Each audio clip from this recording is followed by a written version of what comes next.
Hello guys, कैसे हैं आप लोग? I hope you are doing well. मैं भी बहुत बढ़िया हूँ। तो चलिए शुरू किया जाए आज का लेक्चर। ओके, तो आज अपन लोग पढ़ने वाले हैं सप्लाई। आज अपन लोग क्या पढ़ने वाले हैं? सप्लाई। एक बात बताओ, क्या तुमको पता है डिमांड जो हमने पढ़ा था, तो डिमांड हमने पढ़ा था कंज्यूमर को मद्देनजर रखते हुए, यानी कंज्यूमर के पॉइंट ऑफ व्यू से।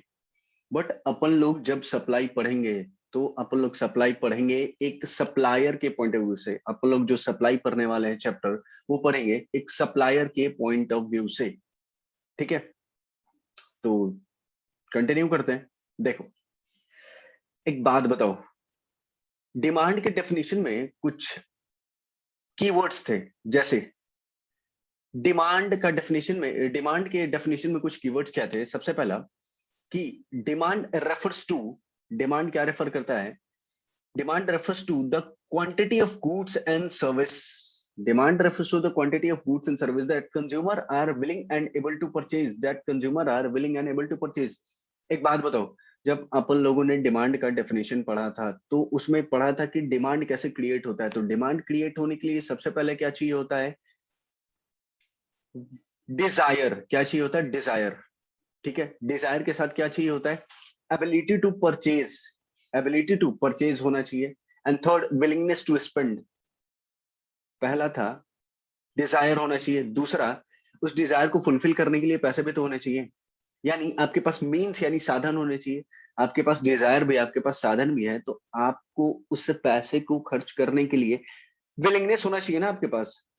आपके पास पैसे हैं, आपके पास डिजायर भी, आप पैसे खर्च नहीं करना चाहते, तो क्या डिमांड फुलफिल होगा? तो नहीं, डिमांड फुलफिल नहीं होगा। तो डिमांड का डेफिनेशन क्या था उसके अकॉर्डिंग? कि demand refers to the quantity of goods and service, यानी डिमांड उस quantity of goods and service को रेफर करता है जो कि कंज्यूमर विलिंग एंड परचेज करने के लिए विलिंग एंड एबल है। किस पे? Eight a various price. At a various price पे परचेज करने के लिए विलिंग एंड एबल होना चाहिए कौन? कंज्यूमर। ठीक है, during a given period of time, यानी एक स्पेसिफाइड टाइम में। ठीक है, यह था डिमांड का डेफिनेशन। तो जैसे डिमांड के डेफिनेशन में क्या आया? विलिंगनेस आया, डिजायर आया, willingness to spend those money आया। अब वैसे ही सप्लाई में क्या आएगा वो देखते हैं। तो बोलता है, तो क्या बोलता है? Supply refers to amount of goods and service. Supply refers to amount of goods and service. Demand में था कंज्यूमर, डिमांड में था कंज्यूमर, डिमांड में था कंज्यूमर, डिमांड में था कंज्यूमर, बट यहां पे क्या होगा? सप्लाई में क्या होगा? That producers are willing and able to purchase था डिमांड में, यहां पे होगा willing and able to offer to market at a various price during a given period of time. ठीक है, तो इसका मतलब क्या हुआ? अब देखो इसका मीनिंग क्या हुआ कि सप्लाई बोलता क्या है? Supply refers to amount of goods and service, यानी हम कितना गुड्स एंड सर्विस मार्केट में भेजने वाले हैं, मार्केट में बेचने वाले हैं। और कौन बेचेगा? क्या पढ़ रहे हैं? सप्लाई पढ़ रहे हैं। तो जब सप्लाई पढ़ रहे हैं तो किसके पॉइंट ऑफ व्यू से पढ़ेंगे? सप्लाई पढ़ रहे हैं तो किसके पॉइंट ऑफ व्यू से पढ़ेंगे? तो भैया सप्लाई पढ़ रहे हैं तो हम पढ़ेंगे प्रोड्यूसर के पॉइंट ऑफ व्यू से। किसके पॉइंट ऑफ व्यू से? प्रोड्यूसर के पॉइंट ऑफ व्यू से। तो देखो क्या बोल रहा है, क्या बोल रहा है? बोल रहा है कि supply refers to the amount of goods and services, यानी कितना हम मार्केट में, कितना मार्केट में एक प्रोड्यूसर कितने अमाउंट में गुड्स एंड सर्विस बेचने वाला है। कौन बेचने वाला है? प्रोड्यूसर। ठीक है, are willing and able to offer. एक बात बताओ, मैंने मार्केट में ऑफर किया कि मैं 10 kg गुड्स बेचने वाला हूं। मैंने ऑफर किया कि मैं 10 kg गुड्स बेचने वाला हूं। ठीक है, कहां पे? मार्केट में। तो मैं कौन हुआ? मैं जो 10 kg गुड्स बेचने वाला हूं, तो मैं क्या क्या हुआ? मैं हुआ प्रोड्यूसर, मैं हुआ सप्लायर। ठीक है, willing and able to offer to market at various price. यहां भी अलग अलग प्राइस पे, यहां भी अलग अलग प्राइस पे प्रोड्यूसर्स क्या करेंगे? अपना अपना गुड्स एंड सर्विस मार्केट में ऑफर करेंगे। ठीक है, और इसमें भी at given period of time में, at a given period of time में, यानी एक स्पेसिफाइड गिवन टाइम में, ठीक है। तो सप्लाई का डेफिनेशन क्या हुआ? तो सप्लाई का डेफिनेशन हुआ, supply refers to amount of goods and services, supply refers to that amount of goods and services that producer are willing and able to offer to the market at a various prices during a given period of time, ठीक है। अब एक एक चीज निकालते हैं इस definition से, ठीक है। अब देखो, सबसे पहली चीज इस डेफिनेशन से निकल के आएगी, वो क्या है कि supplier refers to what the firm offer for sale in the market. एक बात बताओ, मैं जितना गुड्स मार्केट में बेचना चाहता हूं, मैं जितना गुड्स मार्केट में बेचने के लिए मैंने ऑफर करा है, क्या जरूरी है कि वो उतना गुड्स मार्केट में मेरा बिके ही? तो जी नहीं, जरूरी नहीं है कि मेरा सारा गुड्स मार्केट में बिक ही जाए, ठीक है। तो क्या लिखा हुआ? What is offered may not get sold, यानी जितना मैंने ऑफर किया है जरूरी नहीं है कि वो बिक जाए, ठीक है। बट भैया मैं सप्लायर हूं, मैं क्या चाहूंगा कि मेरा ज्यादा से ज्यादा गुड्स क्या हो जाए? बिक जाए, ठीक है। Next, supply require both willingness and ability to supply. अरे भैया एक बात बताओ, मेरे पास गुड्स है, मैंने गुड्स बना के रखा हुआ है, लेकिन मैं मार्केट में बेचना नहीं चाहता, तो क्या ये सप्लाई होगा? मार्केट में मैं ऑफर नहीं करना चाहता, मार्केट में सप्लाई नहीं करना चाहता, तो क्या ये सप्लाई होगा? तो जी नहीं, ये सप्लाई नहीं होगा, ठीक है। फिर क्या बोलता है? Production cost. एक बात बताओ, मेरे सप्लाई को प्रोडक्शन कॉस्ट, यानी मेरे गुड्स का बनने का कॉस्ट, क्या मेरे सप्लाई को, क्या मेरे गुड्स के सप्लाई को अफेक्ट करेगा? तो जी हाँ, मेरे गुड्स के सप्लाई को मेरा प्रोडक्शन कॉस्ट अफेक्ट करेगा। जैसे डिमांड फ्लो कॉन्सेप्ट था, जैसे डिमांड फ्लो कॉन्सेप्ट था, वैसे ही सप्लाई भी क्या है? फ्लो कॉन्सेप्ट है। वैसे ही सप्लाई भी क्या है? फ्लो कॉन्सेप्ट है। Supply is identified for a specified period of time, the quantity supplied is so much as per unit of time, as per unit of time, per week, per day, per week, per day, per year। एक बात बताओ, जरूरी थोड़ी है कि एक time पे जितना सप्लाई, जितना गुड्स हम सप्लाई किए हैं, जरूरी थोड़ी है कि नेक्स्ट टाइम भी उतना ही गुड्स हम सप्लाई करे, हो सकता है उससे ज्यादा करे या कम करे, ठीक है। तो इट डिपेंड्स। तो एक बात बताओ, तो अगर मैं पूछूं, अगर मैं पूछूं, अगर मैं कहूं, नहीं मैं कहूं नहीं, अगर मैं पूछूं कि सप्लाई के कीवर्ड्स क्या हैं, तो सप्लाई के कीवर्ड्स क्या हैं? सबसे पहला, amount of goods and service, amount of goods and service. तो जैसे जैसे बेटा मैं पॉइंट्स दे रहा हूं, वैसे वैसे पॉइंट्स देना। तो सप्लाई का कीवर्ड्स क्या है? Supply refers to the amount of goods and service that producer are willing and offer, willing and able to offer, willing and able to offer. बेटा मैं गुड्स बना के रखा हूं, लेकिन मैं बेचना नहीं चाहता, क्योंकि गुड्स का प्राइस मार्केट में कम चल रहा है, तो मैं बेचूंगा तो मेरा प्रॉफिट भी कम होगा। तो कोई भी प्रोड्यूसर ये चाहेगा क्या कि उसको कम प्रॉफिट हो? जी नहीं। तो ये दूसरा है willing and able to offer. And तीसरा, at a various price, at a various price, यानी ये जरूरी नहीं है कि मैं कोई गुड्स 20 रुपए में बेचना चाहता हूं, मैं कोई गुड्स 20 रुपए में बेचने के लिए ऑफर कर रहा हूं, तो मेरा वो गुड्स 20 रुपए पर केजी ऑफर कर रहा हूं, तो जरूरी नहीं है कि मेरा वो गुड्स 20 रुपए पर केजी पे बिक जाए। हो सकता है कि इससे ज्यादा पे भी बिक जाए, या हो सकता है इससे कम पे भी बिके, ठीक है। तो ये क्या करेगा? ये डिपेंड करेगा, ये क्या करेगा? ये डिपेंड करेगा, ठीक है। अब आगे चलते हैं।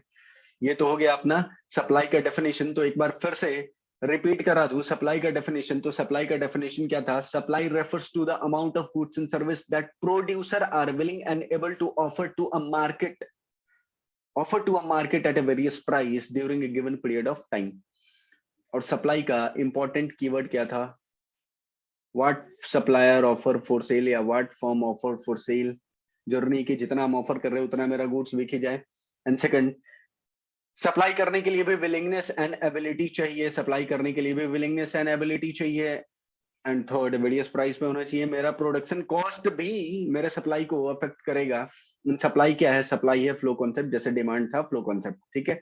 Next, determinant of supply, supply को निर्धारित करने के कुछ पॉइंट्स है, कुछ फैक्ट्स हैं, आइए पढ़ते हैं एक एक करके। सबसे पहला प्राइस ऑफ द गुड्स। बेटा एक बात बताओ, प्राइस ऑफ द गुड्स, क्या गुड्स के खुद का प्राइस, क्या गुड्स के खुद का प्राइस उसके सप्लाई को अफेक्ट करेगा? क्या गुड्स के खुद का प्राइस उसके सप्लाई को अफेक्ट करेगा? अरे जैसे डिटरमिनेंट ऑफ डिमांड पढ़े थे ना, कि क्या गुड्स के खुद का प्राइस क्या उसके डिमांड को अफेक्ट करेगा, तो आप लोगों ने कहा था हाँ, अगर गुड्स का प्राइस ज्यादा होगा तो डिमांड कम होगा, गुड्स का प्राइस कम होगा तो डिमांड ज्यादा होगा। वैसे ही क्या गुड्स के खुद का प्राइस गुड्स के सप्लाई को अफेक्ट करेगा? तो देखो क्या बोलता है, अदर थिंग्स बीइंग इक्वल, यानी citrus paribus, other things being equal, higher the relative price of goods, higher the relative price of goods, higher the relative price of goods, greater the quantity of it that will be supplied। बोल रहा है कि जितना ज्यादा goods का price होगा, goods का price ज्यादा होगा, गुड्स का क्वांटिटी भी ज्यादा सप्लाइड होगा, गुड्स का प्राइस ज्यादा होगा, गुड्स का क्वांटिटी भी ज्यादा सप्लाई होगा। अब इससे एक बात बताओ, जैसे आप लोगों ने डिमांड में देखा था कि गुड्स का प्राइस ज्यादा होता था तो डिमांड कम होता था, दैट मींस उसमें पढ़ा था डिमांड में price high demand low, but यहां क्या बोल रहा है, प्राइस ज्यादा होगा, प्राइस ज्यादा होगा तो सप्लाई ज्यादा होगा, प्राइस ज्यादा होगा तो सप्लाई ज्यादा होगा, ठीक है। दैट मीन्स यहां पे कौन सा रिलेशन है प्राइस और सप्लाई के बीच में, यहां पे कौन सा रिलेशन है बेटा फिर प्राइस और सप्लाई के बीच में? तो सर यहां पे प्राइस और सप्लाई के बीच में तो प्राइस ज्यादा हो रहा है, सप्लाई भी ज्यादा हो रहा है, तो यहाँ पे सप्लाई, प्राइस और सप्लाई के बीच में कौन सा रिलेशन एस्टैब्लिश हो रहा है? तो यहाँ पे डायरेक्ट रिलेशन एस्टैब्लिश हो रहा है। यहाँ पे कौन सा रिलेशन एस्टैब्लिश हो रहा है? तो यहाँ पे डायरेक्ट रिलेशन एस्टैब्लिश हो रहा है प्राइस एंड सप्लाई के बीच में। बट यही डिमांड में क्या एस्टैब्लिश हो रहा था? इनवर्स रिलेशन, उल्टा। बट सप्लाई में उल्टा नहीं होता, सप्लाई में होता है सीधा, डायरेक्ट रिलेशन होता है। अब ऐसे समझो, खुद को सप्लायर समझना, खुद को सप्लायर समझना, खुद को सप्लायर समझ और खुद बताओ कि मार्केट में गुड्स का प्राइस ज्यादा हो तो तुमको प्रॉफिट ज्यादा होगा, या मार्केट में तुम्हारे गुड्स का प्राइस कम हो तो तुम्हारा प्रॉफिट ज्यादा होगा? तो ऑब्वियस सी बात है, मार्केट में गुड्स का प्राइस ज्यादा होगा तो तुमको प्रॉफिट ज्यादा होगा। तो तुम offer offer offer offer offer offer for supply करना कब चाहोगे, यानी सप्लाई करना कब चाहोगे? जब प्राइस ज्यादा हो, ठीक है। ओके, आगे बढ़ते हैं। This is because goods and services are produced by the firm in order to earn profit। एक बात बता, गुड्स एंड सर्विस कोई भी फर्म क्यों प्रोड्यूस करेगा? तो प्रॉफिट अर्न करने के लिए। किस लिए प्रॉफिट अर्न करने के लिए? Profit rise if price of product rise, यानी there is a direct relation between price and supply. Okay sir, आगे बढ़ते हैं। ये देखो बेटा, याद करो, धुंधला धुंधला याद आ रहा है कुछ? Price of related goods, price of related goods, price of related goods दो तरह का होता है, related goods complementary and substitute, right. अब देखो प्राइस ऑफ रिलेटेड गुड्स में सप्लाई के केस में क्या होता है? इफ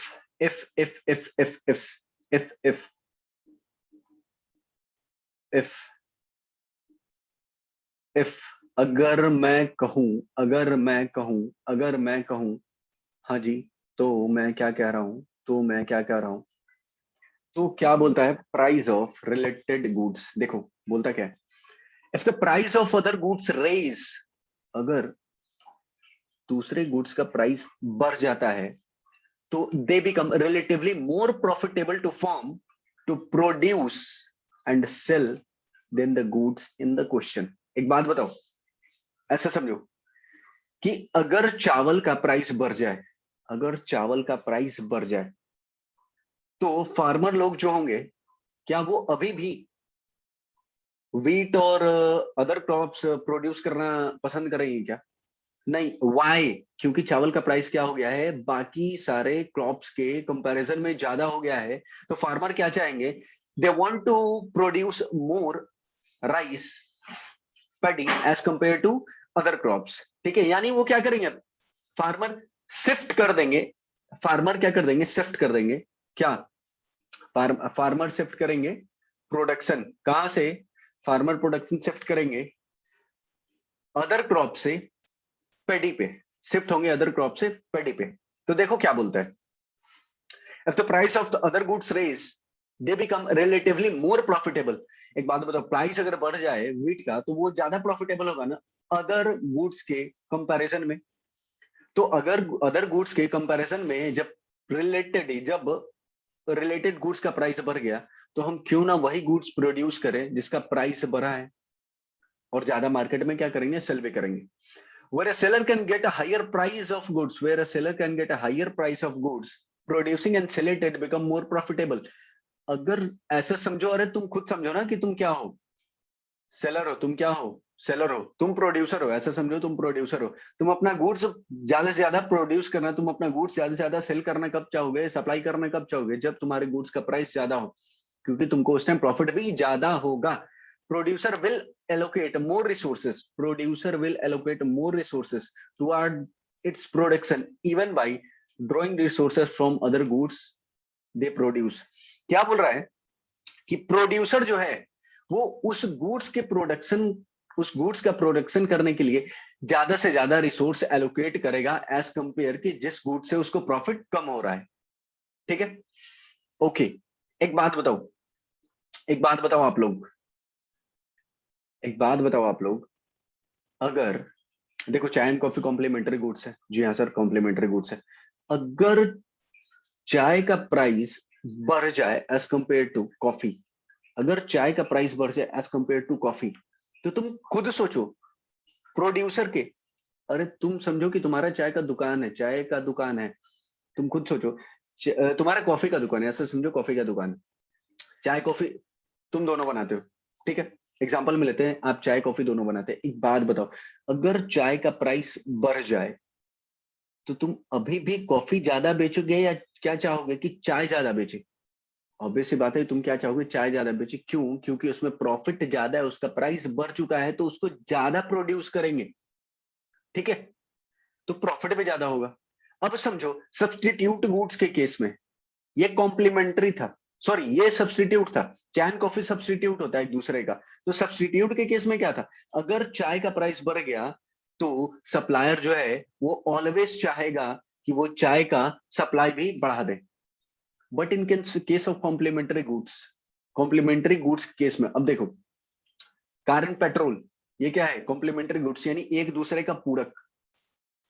कार बिना पेट्रोल के तो चलेगा नहीं।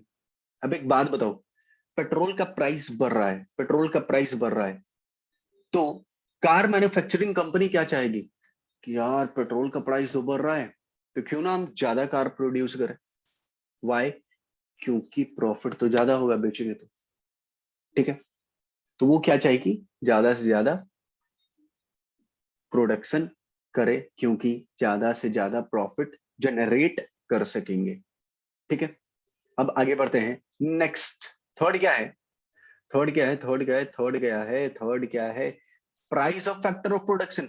अब एक बात बताओ बेटा, फैक्टर ऑफ प्रोडक्शन कितने होते हैं, फैक्टर ऑफ प्रोडक्शन कितने तरह के होते हैं, चार, लैंड, लेबर, कैपिटल, एंटरप्रेन्योर। अब देखो क्या बोलता है, क्या बोलता है, cost of production is significant factor to that affect supply. बेटा कॉस्ट ऑफ प्रोडक्शन यानी हमारा जो प्रोडक्शन कॉस्ट है ना, प्रोडक्शन कॉस्ट यानी लैंड, लेबर, कैपिटल और एंटरप्रेन्योर को जो हम उसके अगेंस्ट में पे करते हैं वो होता है कॉस्ट ऑफ प्रोडक्शन। जैसे लैंड को देते हैं रेंट, लेबर को देते हैं वेजेस, कैपिटल को देते हैं इंटरेस्ट और एंटरप्रेन्योर को देते हैं प्रॉफिट। बेटा अगर लेबर का चार्जेस बढ़ जाएगा तो तुम्हारा फैक्टर ऑफ प्रोडक्शन भी बढ़ जाएगा, सॉरी लेबर चार्जेस बढ़ जाएगा तो तुम्हारा कॉस्ट ऑफ प्रोडक्शन भी बढ़ेगा। कॉस्ट ऑफ प्रोडक्शन बढ़ेगा तो तुम क्या चाहोगे, तुम्हारा मार्केट में गुड्स क्या हो गया, गुड्स का प्राइस ज्यादा हो जाएगा ना, तो क्या तुम क्या चाहोगे कि हम ज्यादा से ज्यादा अपना गुड्स मार्केट में सेल कर सके। देखो क्या बोल रहा है, cost of production is significant factor that affect supply. बिल्कुल, कॉस्ट ऑफ प्रोडक्शन जो है वो एक सिग्निफिकेंट पार्ट है, इसके बिना तुम्हारा मैन्युफैक्चरिंग पॉसिबल नहीं है। If a firm cost exceed what it can earn from selling the goods, the firm sell nothing. बोल रहा है a raise in price of an input cause decrease in supply, where when the cost of resources such as wages, raw material, interest, etc. of demand will willingly to supply. Lower input cost indeed make a production more profitable. Encourage district firm to extend the production, new firm enter into market. एक बात बताओ, मैंने क्या बोला? Producer क्या चाहेगा? उसका cost of production बढ़ा है तो वो मार्केट में उसे बढ़े हुए कॉस्ट पे गुड्स अगर बेचता है तो ठीक है, प्रॉफिट ज्यादा होगा, लेकिन बेटा उसके बढ़े हुए प्रॉफिट, उसके बढ़े हुए कॉस्ट पे सामान कौन लेना पसंद करेगा? वाई? क्योंकि मान लो 10 रुपया एक XYZ लिमिटेड है और एक ABC लिमिटेड है। XYZ लिमिटेड, ABC लिमिटेड दोनों सेम गुड्स प्रोड्यूस करता है, दोनों मिलकर प्रोड्यूस करते हैं। ये पेन दोनों मिलकर प्रोड्यूस कर रहा है, ये पेन दोनों मिलकर प्रोड्यूस कर रहा है पेन। अब एक बात बताओ, ये कर रहा है XYZ, ये कर रहा है ABC। XYZ का कॉस्ट ऑफ प्रोडक्शन बढ़ गया, यानी फैक्टर ऑफ प्रोडक्शन का कॉस्ट बढ़ गया, फैक्टर ऑफ प्रोडक्शन का कॉस्ट बढ़ गया। तो एक बात बताओ, कि इसका गुड्स मार्केट में जब भी बिकेगा हाई प्राइस पे बिकेगा, और हाई प्राइस पे बिकेगा तो उस प्रॉफिट मार्जिन ऑब्वियस सी बात है ज्यादा होगा, लेकिन इसका गुड्स मार्केट में लेगा कौन? क्योंकि एबीसी ऑफर कर रहा है सेम प्राइस पे, एग्जिस्टिंग प्राइस पे, बढ़े हुए प्राइस पे नहीं, सेम प्राइस पे वही गुड्स एबीसी लिमिटेड ऑफर कर रहा है, तो एबीसी लिमिटेड का ही गुड्स मार्केट में ज्यादा बिकेगा ना, या फिर XYZ का? तो भैया किसका बिकेगा? एबीसी लिमिटेड का बिकेगा ना कि XYZ का। तो क्या तुम्हारा factor of production important role play करता है तुम्हारे सप्लाई में? तो जी हाँ सर, इंपॉर्टेंट रोल प्ले करता है। तो देखिए क्या लिखा हुआ है, rise in price of an input cause decrease in supply. बेटा अगर तुम्हारा गुड्स का इनपुट का यूनिट, अगर तुम्हारा गुड्स का प्राइस क्या हो जाए? बढ़ जाए। अगर गुड्स का प्राइस किसकी वजह से बढ़ा? फैक्टर ऑफ प्रोडक्शन की वजह से बढ़ा। गुड्स का प्राइस किसकी वजह से बढ़ा? तो भैया फैक्टर ऑफ प्रोडक्शन की वजह से बढ़ा। अगर तुम्हारा गुड्स का प्राइस बढ़ जाए तो तुम्हारा सप्लाई डिक्रीज कर जाएगा। क्यों? क्योंकि तुम्हारा फैक्टर ऑफ प्रोडक्शन का कॉस्ट ही बढ़ गया है। ठीक है, अब देखो क्या बोल रहा है, when the cost of resources such as wages, raw material price and interest rate increase, producer decrease the amount they are willing to supply। बोल रहा है कि बेटा अगर वेज बढ़ जाए, रॉ मटेरियल का प्राइस बढ़ जाए, इंटरेस्ट रेट बढ़ जाए, तो प्रोड्यूसर अपना सप्लाई क्या कर देगा? घटा देगा।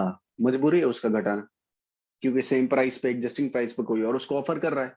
आपका प्राइस इन्फ्लेटेड है, बट प्रीवियस एग्जिस्टिंग रेट पे कोई और कंपनी, यही एबीसी कंपनी ऑफर कर रही थी एज कंपेयर टू XY, तो किसका गुड्स बिकेगा?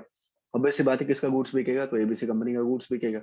ओके, अब देखो लोअर इनपुट कॉस्ट, बट अगर इनपुट का कॉस्ट कम जाए, मतलब मतलब तुम्हारा फैक्टर ऑफ प्रोडक्शन का कॉस्ट घट जाए, जैसे वेज रेट घट जाए, रॉ मटेरियल का प्राइस घट जाए, इंटरेस्ट रेट घट जाए, तो प्रोड्यूसर जो है वो भर भर के सप्लाई करेगा मार्केट में। प्रोड्यूसर जो है वो भर भर के, यानी अपना प्रोडक्शन, प्रोड्यूसर जो है अपना सप्लाई बढ़ा देगा भैया, सप्लाई भी बढ़ाएगा क्योंकि उसका प्रोडक्शन बढ़ गया है, सप्लाई बढ़ाएगा क्योंकि उसका प्रोडक्शन बढ़ गया है। ठीक है, और कॉस्ट कम है, फैक्टर ऑफ प्रोडक्शन यानी कॉस्ट ऑफ प्रोडक्शन, उसका कॉस्ट, इनपुट कॉस्ट कम लग रहा है, इनपुट कॉस्ट कम लग रहा है, तो उसको प्रॉफिट भी ज्यादा होगा। और एग्जिस्टिंग फर्म को इनकरेज करेगा, lower input cost existing firm को इनकरेज करेगा अपना प्रोडक्शन एक्सपैंड करने के लिए, और साथ ही साथ नया फर्म मार्केट में इंटर करेगा, साथ ही साथ नया फर्म मार्केट में इंटर करेगा। क्या बोल रहा है? raise in price of a particular factor of production will cause an increase in the cost of making those goods that use great deal of the factor, in that the cost of producing those that use relatively a small amount of the factor. For example, क्या बोल रहा है? raise in cost of the land will have a large effect on the cost of producing. बोल रहा है कि बेटा अगर अगर अगर अगर अगर किसी पर्टिकुलर फैक्टर ऑफ प्रोडक्शन का प्राइस बढ़ जाए, अगर किसी पर्टिकुलर फैक्टर ऑफ प्रोडक्शन का प्राइस बढ़ जाए, तो जो प्रोड्यूसर, अरे ऊपर वाला ही बात है कि अगर प्राइस बढ़ गया फैक्टर ऑफ प्रोडक्शन का, किसी भी पर्टिकुलर फैक्टर ऑफ प्रोडक्शन का, तो सप्लाई क्या हो जाएगा, सप्लाई घट जाएगा। क्यों घटेगा? क्योंकि हम सप्लाई, क्योंकि हम मैन्युफैक्चरिंग नहीं कर रहे। क्यों? प्राइस बढ़ा हुआ है, और उस बढ़े हुए प्राइस पे हम सामान बेचेंगे भी तो मेरा सामान कोई नहीं लेगा, तो हमको लॉस ही होना है, प्रॉफिट नहीं होना है। ठीक है, अब देखो नेक्स्ट, स्टेट ऑफ टेक्नोलॉजी। और ये टेक्नोलॉजी इंपॉर्टेंट रोल प्ले करता है। क्या बोल रहा है? the supply of a particular product depend on the state of technology also। अरे कोई भी पर्टिकुलर प्रोडक्ट का सप्लाई टेक्नोलॉजी के स्टेट पे भी डिपेंड करता है। the use of new technology in industry increase production activity। एक बात बताओ, अगर नया टेक्नोलॉजी इंट्रोड्यूस हुआ इंडस्ट्री में, ठीक है, नया टेक्नोलॉजी इंट्रोड्यूस हुआ इंडस्ट्री में, तो क्या उससे प्रोडक्शन का एफिशिएंसी बढ़ेगा? हाँ बढ़ेगा। तो जब प्रोडक्शन का एफिशिएंसी बढ़ेगा तो कॉस्ट ऑफ प्रोडक्शन भी घटेगा ना। जब एफिशिएंसी बढ़ेगा तो कॉस्ट ऑफ प्रोडक्शन घटेगा। ऐसा समझो कि जहां पे 20 लेबर मिलकर काम कर रहे थे, जहां पे 20 लेबर मिलकर काम कर रहे थे, अब वहां पे वही काम 8 लेबर मिलकर कर ले रहे हैं। किसकी वजह से? टेक्नोलॉजी की वजह से। तो एक बात बताओ, क्या मेरा एफिशिएंसी बढ़ा? क्या मेरा प्रोडक्शन एफिशिएंसी बढ़ेगा? जी बढ़ेगा। और 20 लेबर को जो मैं पेमेंट कर रहा था, तो मेरे को कितना लेबर को पेमेंट करना है? 8 लेबर को पेमेंट करना है। तो मेरा फैक्टर ऑफ प्रोडक्शन घटेगा ना, यानी मेरा रिड्यूसिंग कॉस्ट रिड्यूस होगा ना। अब मेरे को उस 12 लेबर को तो पेमेंट नहीं करना है, सिर्फ किसको करना है? 8 लेबर को करना है। तो मेरा प्रोडक्शन कॉस्ट घटेगा ना। ठीक है क्या? यहाँ तक ठीक है क्या? यहाँ तक समझ में आया? ओके, तो टेक्नोलॉजी का स्टेट चेंज होगा। अगर टेक्नोलॉजी चेंज होते रहेगा, अपग्रेड होते रहेगा, तो मेरा प्रोडक्शन एफिशिएंसी बढ़ेगा, एंड प्रोडक्शन एफिशिएंसी बढ़ेगा तो मेरा प्रोडक्शन कॉस्ट घटेगा। मेरा प्रोडक्शन कॉस्ट घटेगा तो हम मार्केट में ज्यादा से ज्यादा सप्लाई करना चाहेंगे। Next, government policy. बट अगर गवर्नमेंट की पॉलिसी लिबरल हो जाए, गवर्नमेंट ज्यादा सब्सिडी देगी, अगर गवर्नमेंट ज्यादा सब्सिडी देगी तो हम प्रोड्यूस भी ज्यादा करेंगे, और प्रोड्यूस ज्यादा करेंगे तो सप्लाई भी ज्यादा करेंगे। बट अगर वही गवर्नमेंट बेटा टैक्स रेट बढ़ा दे, टैक्स का रेट बढ़ा दे, जो हम रॉ मटेरियल बेसिकली परचेज करते हैं ना, जो मैं रॉ मटेरियल परचेज करता था उस पर गवर्नमेंट ने जीएसटी बढ़ा दिया, जीएसटी का रेट बढ़ा दिया।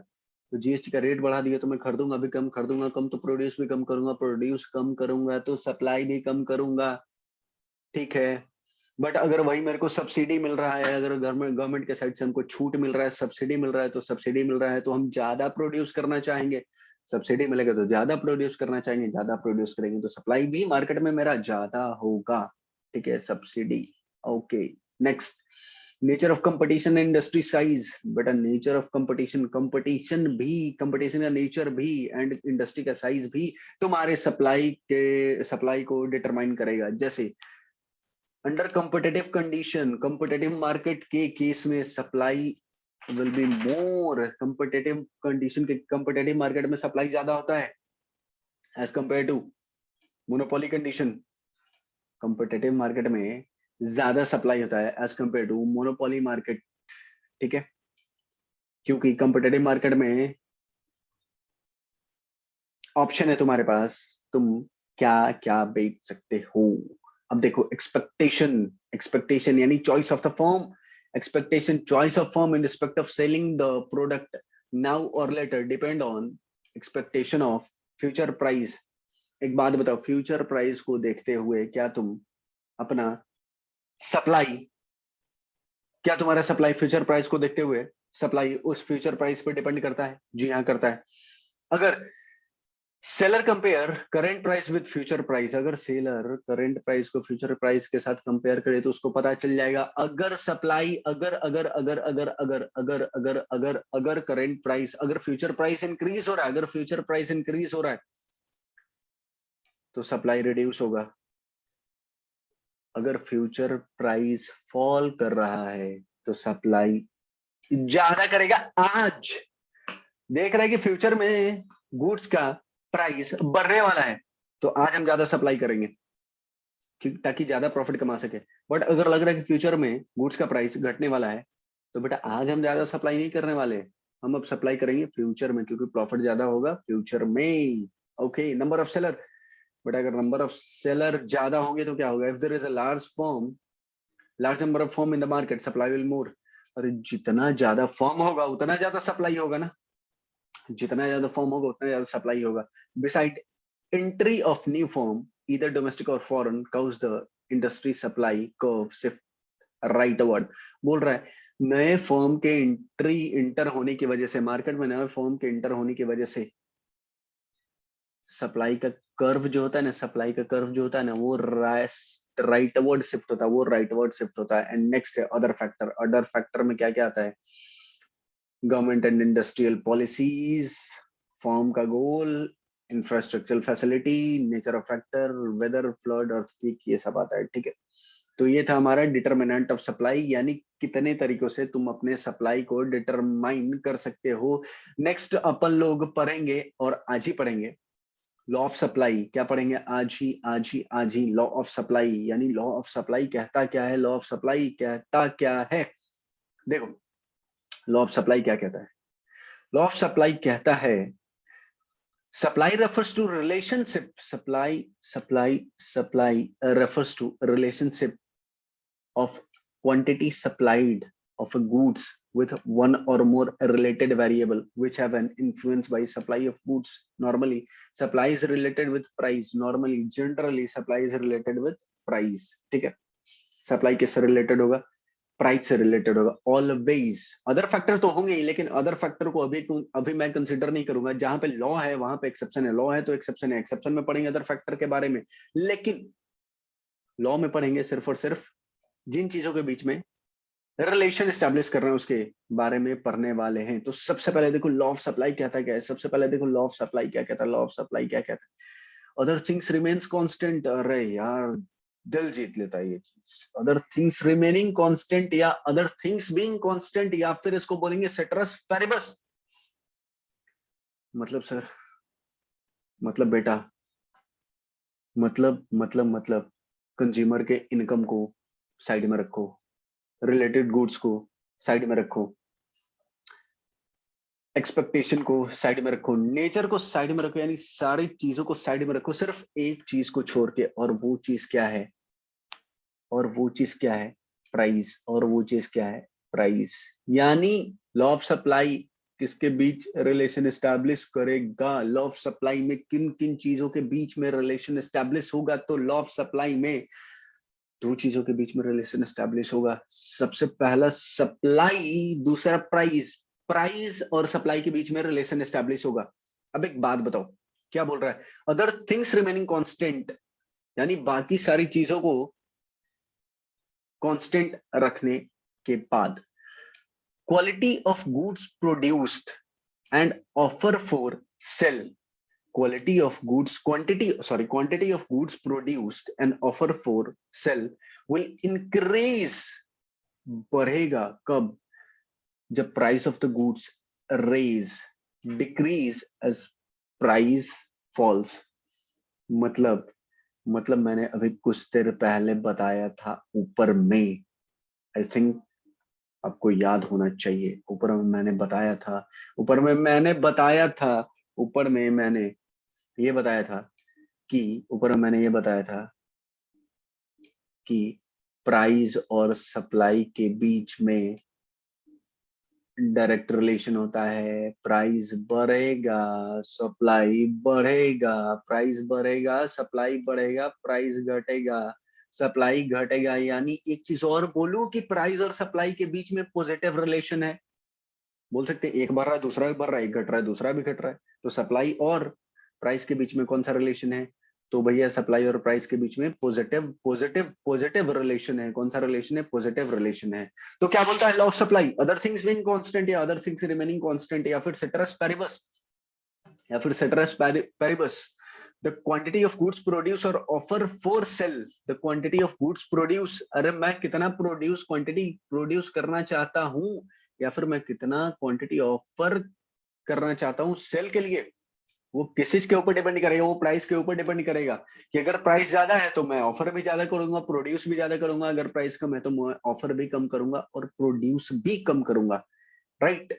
ओके, अब देखो क्या बोलता है, सप्लाई शेड्यूल है, कोई गुड्स है एक्स, उसका देखो क्या बोलता है, प्राइस 1 रुपया है पर केजी, तो क्वांटिटी सप्लाइड कितना है 5, प्राइस 1 रुपया पर केजी तो क्वांटिटी सप्लाइड 5 है, प्राइस 2 हुआ, क्वांटिटी देखो बढ़ा, प्राइस 3 क्वांटिटी अगेन बढ़ा, प्राइस 4 क्वांटिटी अगेन बढ़ा, प्राइस 5 क्वांटिटी अगेन बढ़ा, why, just because of price and supply के बीच में कौन सा रिलेशन होता है, प्राइस एंड सप्लाई के बीच में कौन सा रिलेशन होता है, तो प्राइस एंड सप्लाई के बीच में कौन सा रिलेशन होता है, डायरेक्ट रिलेशन होता है या फिर पॉजिटिव रिलेशन होता है, ठीक है। तो अब एक बात बताओ, इसका ग्राफ कैसा बनेगा, इसका ग्राफ कैसा बनेगा, जैसे डिमांड का ग्राफ क्या था, डिमांड का ग्राफ क्या था, downwards from left to right, but supply का ग्राफ क्या होगा, एक बात बताओ, सप्लाई का ग्राफ चलने के लिए सीधा यहाँ पे आ जाते हैं, सप्लाई का ग्राफ क्या होगा, ये देखो, ये क्या है, ये प्राइस है, ये क्या है, ये प्राइस, ऑलवेज डिपेंडेंट वेरिएबल कहाँ होता है, वाई एक्सेस पे, डिपेंडेंट वेरिएबल कहाँ होता है वाई एक्सेस पे, और सॉरी डिपेंडेंट वेरिएबल होता है एक्स एक्सेस पे, इंडिपेंडेंट वेरिएबल होता है वाई एक्सेस पे, ऑलवेज याद रखना, कभी सोचे कि प्राइस को वाई एक्सेस पे क्यों रखे और क्वांटिटी को एक्स एक्सिस पे क्यों रखे, इसको इंटरचेंज भी तो कर सकते हैं, इसको इंटरचेंज कर सकते हैं, बट ऐसा नहीं होता, होता यूं है कि जो हमारा डिपेंडेंट वेरिएबल होता है वो उसको हम रखते हैं एक्स एक्सिस पे, डिपेंडेंट वेरिएबल को अपन रखते हैं एक्स एक्सिस पे और इंडिपेंडेंट वेरिएबल को अपन रखते हैं वाई एक्सिस पे। तो हमारा इंडिपेंडेंट वेरिएबल क्या है, तो हमारा इंडिपेंडेंट वेरिएबल क्या है, इंडिपेंडेंट वेरिएबल किसकी वजह से सप्लाई चेंज हो रहा है, प्राइस की वजह से, तो डिपेंडेंट कौन है, सप्लाई, इंडिपेंडेंट कौन है, प्राइस, तो इंडिपेंडेंट जो वेरिएबल है यानी प्राइस है वो कहाँ पे आएगा, वो आएगा वाई एक्सिस पे, एंड डिपेंडेंट वेरिएबल जो हमारा सप्लाई है, क्वांटिटी सप्लाई है, वो कहाँ पे आएगा, वो आएगा एक्स एक्सिस पे। ओके तो देखो ऊपर क्या पड़ा था, 1 पे 5 कर रहा था, 2 पे 35 कर रहा था, 3 पे 45 कर रहा था, 4 पे कर रहा था 55 और 5 पे कर रहा था 60, ठीक है। तो देखो क्या हो रहा है, ये ग्राफ प्लॉट हो रखा है, ये वाई एक्सिस, ये एक्स एक्सिस, वाई एक्सिस पे प्राइस होगा, एक्स एक्सिस पे क्वांटिटी होगा, ठीक है। अब देखो जब प्राइस 1 था, जब प्राइस 1 था तो क्वांटिटी कितना था 5, प्राइस 1 क्वांटिटी 5, प्राइस 2 हुआ, क्वांटिटी कितना हो गया 35, प्राइस 3 हुआ, क्वांटिटी हो गया 45, प्राइस 4 हुआ, क्वांटिटी हो गया 55, प्राइस 5 हुआ, क्वांटिटी हो गया, क्वांटिटी सप्लाइड हो गया 65। अब एक बात बताओ, क्या प्राइस के बढ़ने की वजह से क्या आपका क्वांटिटी बढ़ रहा है, तो जी हाँ, तो हमारा ये जो ग्राफ है ये किधर शिफ्ट होगा, ये शिफ्ट होगा, ये शिफ्ट होगा अपवर्ड, ये शिफ्ट होगा कैसे upward, from left to right, from left to right, from left to right, हमारा सप्लाई शिफ्ट कैसे होगा, upward from left to right, clear है, upward from left to right, upward from left to right, ठीक है। तो supply, तो supply का curve कैसा होगा, सप्लाई का कर्व होगा upward from left to right, supply का कर्व होगा upward from left to right, clear है। अब देखो क्या बोल रहा है, highest quantity willingly supplied by supplier at each price, मतलब मतलब बेटा जितना ज्यादा प्राइस होगा सेलर चाहेगा उतना ज्यादा सप्लाई कर सके, तो क्या बोल रहा है, supply curve, supply curve, supply curve slope upwards toward right, supply curve slopes upward toward right, यानी वो सप्लाई का कर्व जो है वो अपवर्ड शिफ्ट होता है, अपवर्ड स्लोप होता है, अपवर्ड स्लोप होता है फ्रॉम लेफ्ट टू राइट, ठीक है। ओके वैसे ही the quantity supplied of X increases and vice versa, बोल रहा है सप्लाई बढ़ेगा, प्राइस बढ़ेगा, सप्लाई बढ़ेगा, प्राइस घटेगा, सप्लाई घटेगा।